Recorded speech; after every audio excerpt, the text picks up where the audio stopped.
Halo guys, balik lagi di channel gue Henry GVD. Kali ini kita akan lanjut mereview manual yang berjudul Nano Machine Chapter 210. Ya, di sini kita sudah selesai untuk art seperti keasaran atau di makam ini ya, udah selesai semua. Musuh-musuh juga udah diabat habis, serta si MC kita juga udah ngedapetin kekuatan baru atau elemen baru, dan juga udah mulai mencapai ranah yang lebih tinggi lagi ya, yang meskipun belum kekuatannya belum sampai maksimal ya. Jadi ini masih berlanjut guys. Kalau kalian nanya sampai mana nanti MC, gue belum tahu sampai mana kekuatan dia, tapi kalau dari teman-teman yang lain spoiler juga bilang kalau si MC ini bakalan sampai kekuatan yang lebih kuat, dan Nano Machine pun ikut ke upgrade guys. Nantinya bakalan, karena ini Nano Machine itu teknologi yang di masa depan sangat maju, berarti bisa jadi ya seperti teman-teman yang bilang bakalan ada kayak jubah seperti Iron Man gitu, milik jubah gitu ya, sepertinya bisa jadi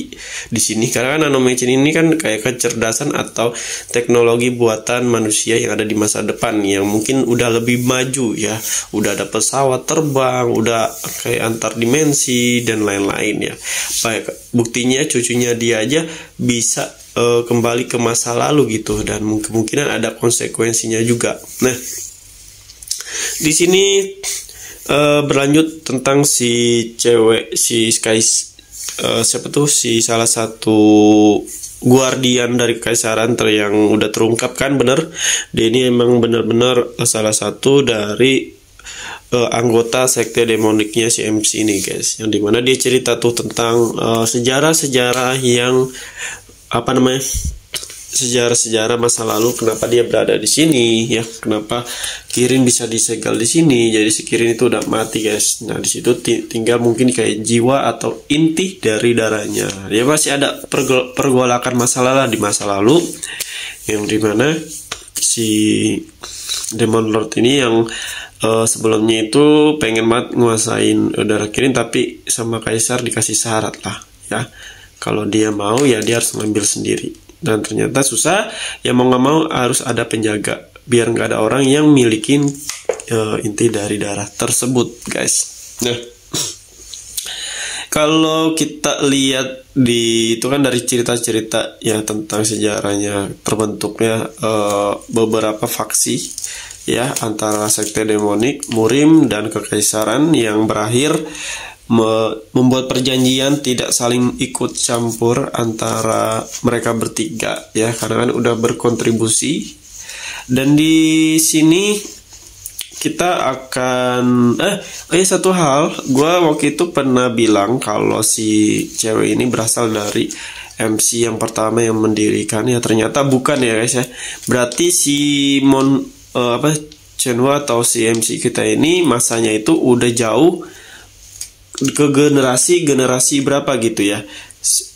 Gue kira si cewek ini udah ada di generasi yang pertama, yaitu si MC yang pertama itu yang ngebentuk sektenya dia. Kalau kalian ada, pokoknya lupa judulnya apa, ada manual juga yang terbaru, episodenya masih dikit sih ya, yang kekuatannya itu bisa memanggil kekuatan dari alam kematian lah gitu, monster-monster di situ. Itu berhubungan guys, timelinenya berhubungan sama Nano Machine. Mungkin kalau yang Nano Machine kan sekarang ya. Nah sedangkan yang generasi 1 itu sebelum Nano Machine ada guys, sebelum si MC kita yang di Nano Machine ini lahir ya. Dia itu ternyata lebih OP parah ya di masa-masa itu yang pertama.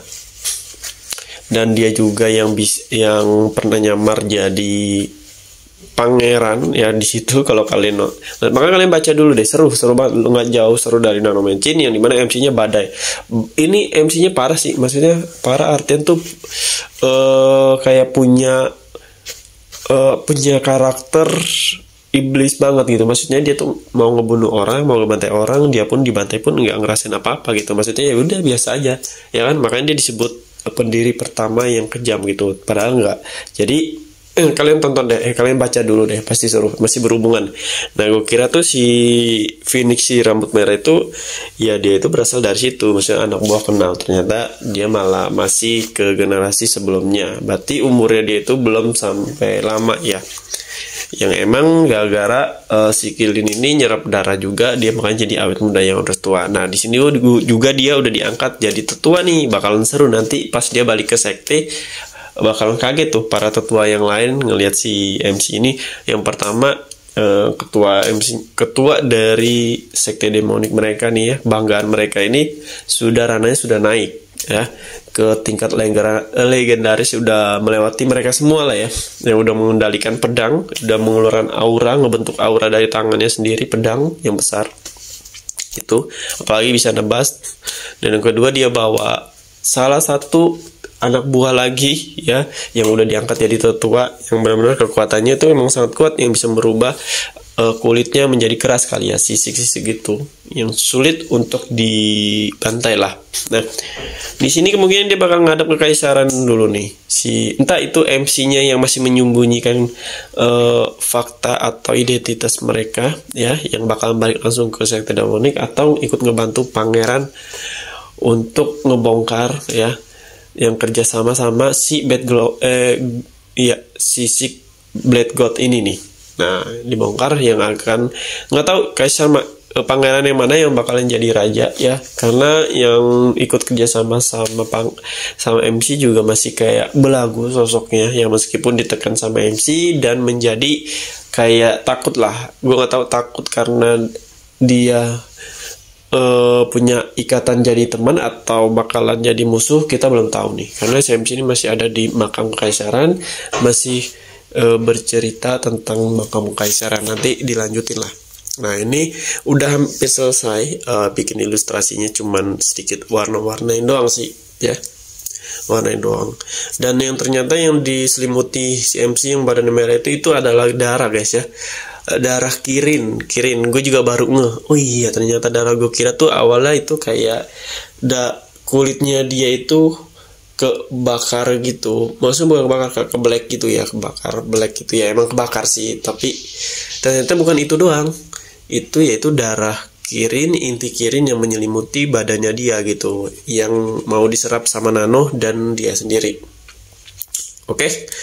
Jadi di sini udah agak sedikit kelar. Kalau kalian mau belajar bikin ilustrasi karakter seperti ini ya, seperti biasa ya, bisa belajar desain website, aplikasi, UX UI, desain grafis. Kalian cek di YouTube gua, di situ semuanya udah ada. Kalian tinggal pelajari aja semuanya ya. Dan kalau kalian ada pertanyaan yang nggak paham, DM IG gua atau bisa DM di video ini, kolom komentar video ini. Dan kalau kalian mau request nih, silakan ya, request kayak Henry Vini sembari bikin karakter ini, review film ini, anime ini, manhwa ini, donghua ini, banyak sebenarnya sih ya. Yang dari Korea apa ya, manhwa ya, pakai W. Kalau yang dari Chinese itu ada donghua, kalau komiknya itu manhwa. Oke, mungkin sampai sini dulu. Terima kasih yang udah nonton video gua, dan sampai jumpa lagi di next video.